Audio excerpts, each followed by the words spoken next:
கர்த்தருடைய நாமம் மகிமைப்படுவதாக.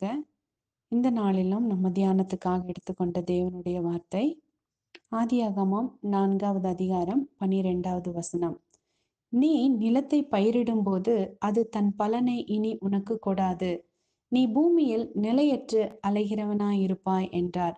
இந்த வார்த்தையை ஆண்டவர் ஆதாமுடைய குமாரனாகிய காயின் கிட்ட ஆண்டவர் இந்த வார்த்தையை சொல்றாரு.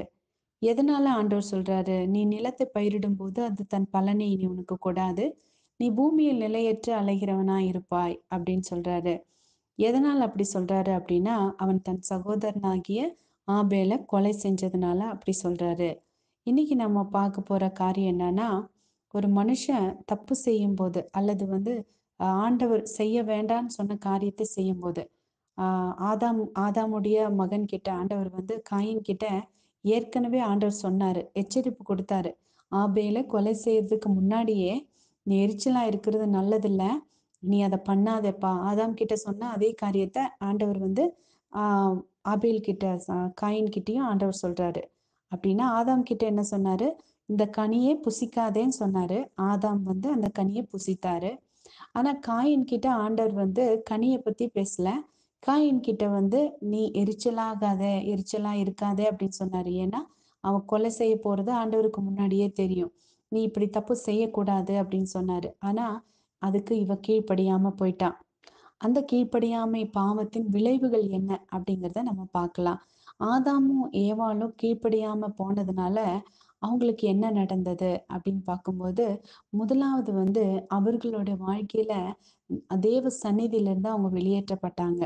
தேவ சந்நிதியிலிருந்து வெளியேற்றப்படுறாங்க. அது மட்டும் இல்ல, அவங்களோட வாழ்க்கையில நிர்வாணம் வெளிப்படுது. அவங்க 2 பேருமே ஆண்டவரோடு இருக்கும்போது, ஆண்டவரோட சமூகத்துல இருக்கும்போது, அவர்கள் இருவரும் நிர்வாணிகளா இருந்தும் வெட்கப்படாதிருந்தார்கள் அப்படின்னு சொல்லி ஆதியாகமம் 2:25 அப்படி சொல்லுது. இது எப்போ அப்படின்னா, ஆண்டவரோட சமூகத்துல ஆண்டவர் கூட அவங்க இருக்கிறப்போ, கீழ்ப்படியும் பிள்ளைகளா இருக்கிறப்போ, அவங்க வெட்கப்படாமல் இருந்தார்கள். ஆனா, எப்போ அவங்களோட வாழ்க்கையில கீழ்ப்படியாமை வந்ததோ, உடனே 3வது அதிகாரத்துல நம்ம இங்க பார்க்க முடியும். 10வது வசனம் சொல்லுது, அதற்கு அவன், நான் தேவரீருடைய சத்தத்தை தோட்டத்திலே கேட்டு, நான் நிர்வாணியா இருப்பதினால் பயந்து ஒளிந்து கொண்டேன் அப்படின்னு சொல்றாரு. அப்போ அங்க அவர்களோட நிர்வாணமும் வெளிப்பட்டது. அது மட்டும் இல்ல, ஒரு விதமான பயமும் அவங்கள தொற்றி கொண்டது. இப்ப ஆண்டவரோட சத்தத்துக்கு கீழ்ப்படியாம போனதுனால அவர்களோட நிர்வாணம் வெளிப்பட்டது. பயம் அவர்களை தொற்றி கொண்டது. அவங்க தேவ சந்நிதியை விட்டு விலகுனாங்க. ஏதேன் என்ற அந்த மகிழ்ச்சியை விட்டு, அந்த சந்தோஷத்தை விட்டு அவங்க விலகுனாங்க. இந்த காரியம் ஆதாம் ஏவாளுக்கு மட்டும்தான் நடக்குதா அப்படின்னா இல்ல. அப்போ ஆதாம் ஏவாளை தாண்டி இங்க காயின் தப்பான ஒரு காரியத்தை செய்யறப்போ, காயினோட வாழ்க்கையில ஆண்டவர் சொல்றாரு, இந்த பூமி தன் பலனை இனி உனக்கு கொடாது. நீ பூமியில் நிலையற்று அலைகிறவனாய் இருப்பாய் அப்படின்னு சொல்றாரு. இப்போ நீ நிலத்தை பயிரிடும்போது அப்படின்னு சொன்னா, நீ பிரயாசப்பட்டு என்ன காரியத்தை செஞ்சாலும் அது உனக்கு வாய்க்காது அப்படின்னு ஆண்டவர் சொல்றாரு. அதனோட பலனை நீ பார்க்க முடியாது அப்படின்னு சொல்றாரு.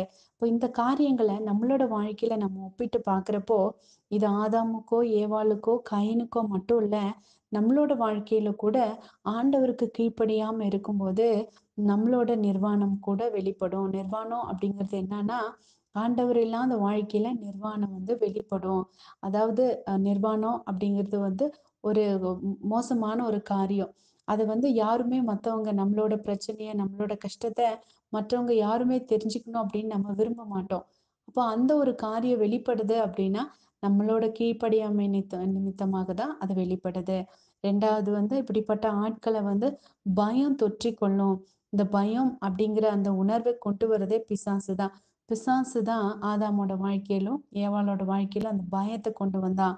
அப்போ அது மட்டும் இல்ல, இந்த ஆதாம் ஏவாள் செஞ்ச கீழ்ப்படியாமை பாவத்தினால காயினோட வாழ்க்கையில பாருங்க, அவ ஒரு கொலைகாரனாவே மாறிடுறா. அவ ஒரு கொலைகாரனா அவ இருக்கிறான். அவனும் ஆண்டவரோட சமூகத்தை விட்டு அவன் நோத்தென்னும் கிழக்கான பகுதிக்கு போனான் அப்படின்னு இருக்குது. ஆண்டவரோட சந்நிதியில அவன் இருக்கல. அவன் விலகி போயிட்டான். அது மட்டும் இல்ல, கீழ்ப்படியாம பிள்ளைகள் எப்பவுமே அவங்க பகைவர்கள் முன்னாடி அவமானப்படுகிற ஒரு சூழ்நிலை உண்டாகும். வேதத்துல நீங்க பாத்தீங்கன்னா, மோசே ஆண்டவர் கூட பேசுறதுக்காக ஒரு 40 நாள் அவர் மலைக்கு போறாரு. அவர் போய் திரும்பி வர்றதுக்குள்ள எங்களுக்கு முன் செல்லும் தெய்வங்களை உண்டாக்கும் அப்படின்னு சொல்லி ஆரோன் கிட்ட இவங்கெல்லாம் சொல்லி அவங்க என்ன பண்றாங்க அப்படின்னா ஆண்டவர் சொன்ன காரியத்துக்கு கீழ்ப்படியாம ஆண்டவர் என்ன சொல்றாரு வந்து ஆண்டவர் தவிர நான் தான் உங்க நடுவே தேவனா இருக்கணும் அப்படின்னு சொல்லி ஆண்டவர் சொல்றாரு. இப்போ ஆண்டவர் இல்லாத வேற தேவர்களை அவர்களுக்கு நடுவே அவங்க என்ன பண்றாங்க உண்டு பண்றாங்க. அவங்க அப்படி பண்றப்போ அங்கிருந்து மலையிலிருந்து மோசே இறங்கி வந்து ஜனங்களை பார்த்தப்போ ஆரோன் அவர்களை நிர்வாணப்படுத்தியிருந்தான். தங்கள் பகைவர்கள் முன்பாக அவமானப்படத்தக்கதாக அவர்களை நிர்வாணப்படுத்தியிருந்தான் அப்படின்னு சொல்லி வேதம் சொல்லுது. அப்போ நிர்வாணம் அப்படிங்கிறது நான் ஏற்கனவே ஒரு வீடியோல கொடுத்திருந்தேன். நிர்வாணம் அப்படிங்கிறது ஆடைகள் இன்றி இருப்பதா? அப்படி இல்லை. ட்ரெஸ் இல்லாம இருக்கிறது நிர்வாணம் இல்லை. ஆண்டவர் இல்லாத வாழ்க்கை, ஆண்டவருக்கு கீழ்ப்படியாம ஆண்டவர் இல்லாம வாழ்ற வாழ்க்கை தான் நிர்வாண வாழ்க்கை. அப்படிப்பட்ட பிள்ளைகள் வந்து அவங்க பகைவர்கள் முன்பாக அவங்க அவமானப்படுவாங்க அப்படின்னு சொல்லி வேதம் சொல்லுது. அது மட்டும் இல்ல, அவங்க வந்து சத்துருக்கள் முன்பாக வேடிக்கை காட்சி பொருளா மாறிடுவாங்க. உதாரணத்துக்கு வந்து நீங்க சிம்சோனோட வாழ்க்கையை எடுத்து பார்க்கும்போது சிம்சோன் கிட்ட ஆண்டவர் நல்லா தெளிவா சொல்றாரு, உன்னுடைய தலைமயிர் சிரைக்கப்படக்கூடாது அப்படின்னு சொல்லி சொல்றாரு. அப்போ அவனோட கீழ்ப்படியாமையினால அவனோட கண்களின் இச்சையினால அங்க என்ன நடக்குது அப்படின்னா அவனோட தலை சிரைக்கப்படுது. அவன் வந்து உடனே சத்துருக்களுக்கு முன்னாடி பெலிஸ்தியருக்கு முன்பாக அவன் ஒரு வேடிக்கை பொருளா அவன் மாற்றப்படுறான். அவனை வச்சு எல்லாருமே கைத்தட்டி கூத்தடிக்கிறாங்க. அப்ப அந்த நிலைமை அவனுக்கு வர்றதுக்கு காரணம் அவனோட கீழ்ப்படியாம. அது மட்டும் இல்ல, தேவனுடைய முகம் வந்து மறைக்கப்படும். ஆண்டவரோட வசனம் சொல்லுது, பெருமை உள்ளவர்களுக்கு தேவன் எதிர்த்து நிற்கிறார் அப்படின்னு சொல்லி. மோஸ்ட்லி யாருக்கு ஆண்டவர் தன்னோட முகத்தை மறைக்கிறாருன்னா பெருமை உள்ளவர்களுக்கு மறைக்கிறார். சவுல் அப்படிங்கிற ராஜாவை குறித்து நம்ம வேதத்துல நம்ம வாசிக்கிறோம். இந்த சவுல் ராஜா ஆரம்பத்துல ரொம்ப நல்ல ராஜாவா வாழ்ந்தாரு. ஆனா பாருங்க, அந்த 2 வருஷம் அவர் நல்லா வாழ்ந்தாரு. போக போக அவருக்குள்ள வந்து பெருமை வருது.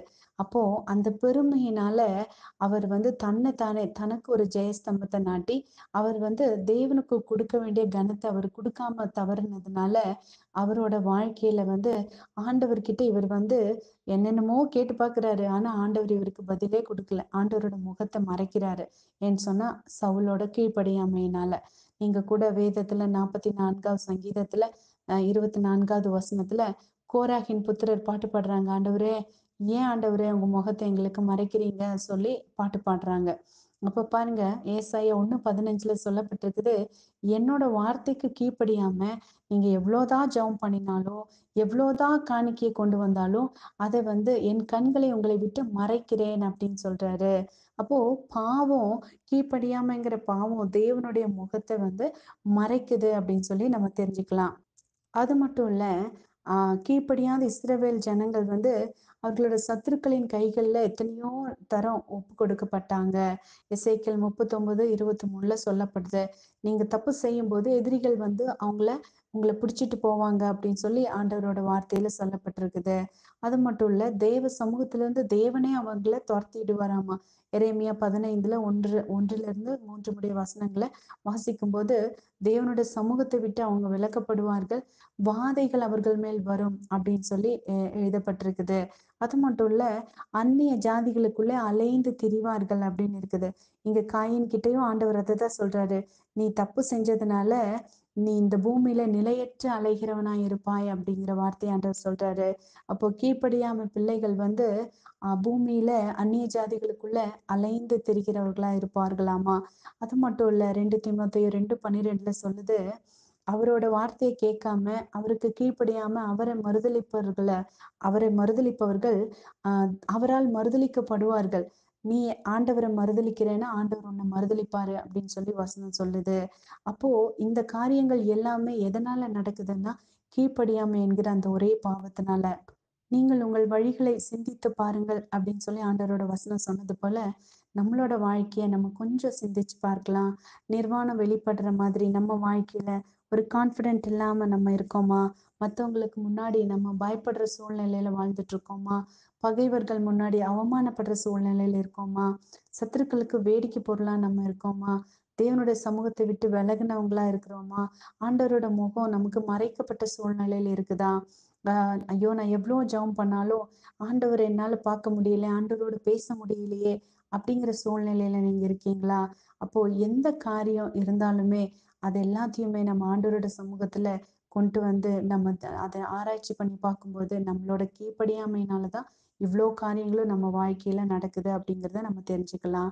ஒரு நிமிஷம் நம்ம ஜெபம் பண்ணலாம். ஆண்டவரே, இந்த வார்த்தையை கேட்கிற உம்முடைய பிள்ளைகளுக்காக ஜெபிக்கிறேன் ஆண்டவரே. கீழ்ப்படியாமை என்ற இந்த ஒரே பாவம் எங்களோட வாழ்க்கையில எவ்ளோ காரியங்கள கொண்டு வருதுன்னு சொல்லி நாங்க பார்த்தோம் ஆண்டவரே.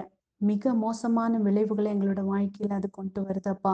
இப்படிப்பட்ட கீழ்ப்படியாமையினால நாங்க மோசம் போகாதபடிக்கு ஆண்டவரே, ஒவ்வொரு நாளும் உமக்கு கீழ்ப்படிந்து வாழ எங்களுக்கு உதவி செய்யுங்க. இயேசுவின் மூலம் ஜெபிக்கிறேன் எங்கள் ஜீவனுள்ள நல்ல பிதாவே. ஆமென், ஆமென்.